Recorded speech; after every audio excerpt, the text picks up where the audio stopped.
भविष्य में पृथ्वी पर एक ऐसी भी युद्ध होगा जिसमें यीशु मसीह और एंटी क्राइस्ट के बीच में होगी। प्रकाशित वाक्य की पुस्तक में एंटी क्राइस्ट के रूप में जानी जाने वाली एक आकृति के प्रकट होने का उल्लेख है, जो शैतान का मनुष्य रूप होगा और वह दुनिया को धोखा देकर एक नई विश्व व्यवस्था स्थापित करके लाखों अनुयायी प्राप्त करेगा और वे परमेश्वर के चुने हुए लोगों के विरुद्ध भड़काएगा। और जब एंटी क्राइस्ट का साम्राज्य विश्वासियों पर हमला करना शुरू करेगा तो स्वर्ग का एक बड़ी दरवाजा खुलेगी और यीशु अपनी स्वर्गदूतों की सेनाओं के साथ धरती पर उतरेगा। बाइबल कहती है कि एंटी क्राइस्ट के सेनाओं का प्रयास व्यर्थ होगा क्योंकि वे पृथ्वी पर यीशु से पराजित होंगे। नंबर 2, यीशु मसीह के दूसरी आगमन से पहले जब तीसरी तुरही बजेगी तो स्वर्ग से एक तारा गिरेगी। संभवतः वह तारा एक गिरा हुआ देवदूत होगा जिसके गिरने से धरती पर बहुत गहरा गड्ढा होगा और नदियां और झरनों का पानी जहरीला हो जाएगा।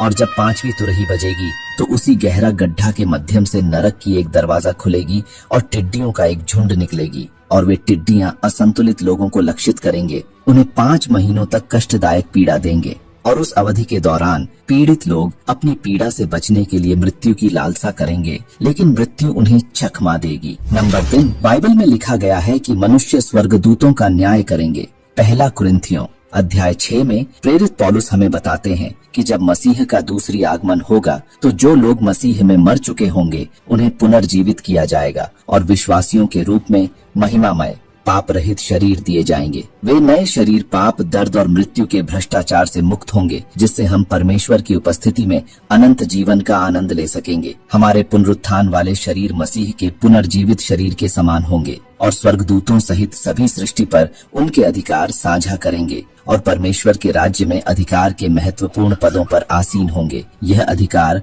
स्वर्गदूतों सहित सभी सृष्टि पर लागू होगा।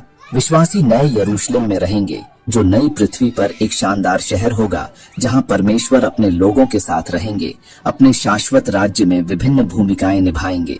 नंबर 4, मत्ती 22 में कुछ लोग स्वर्ग में विवाह के बारे में एक मुश्किल सवाल पूछकर यीशु को उलझाने की कोशिश कर रहे थे, तो यीशु ने उनसे कहा, स्वर्ग में न होगा कोई शादी का हाल, हम होंगे फरिश्तों से मिले जुले ख्याल। न पंख होंगे न प्रभामंडल का नूर, बस जीवन होगा जैसे स्वर्गदूतों का दस्तूर। न चिंता न दर्द न मौत का अंश होगा, बस ईश्वर की सेवा में सारा मन होगा। यीशु ने समझाया, स्वर्ग है खास, यहाँ नहीं थामेंगे हम इस दुनिया का पास। फरिश्तों की तरह हम भी होंगे मग्न ईश्वर की उपस्थिति में, जहाँ सब कुछ होगा सही और जगमग।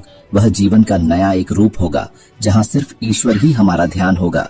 यहाँ पर जब यीशु ने कहा कि हम स्वर्गदूतों की तरह होंगे, तो वह एक ऐसे जीवन के बारे में बात कर रहे थे जहां हम पूरी तरह से ईश्वर पर ध्यान केंद्रित करेंगे। और जाने से पहले अगर आप भी मेरी तरह यीशु मसीह से प्रेम करते हैं तो कमेंट में आमीन लिखना न भूलें।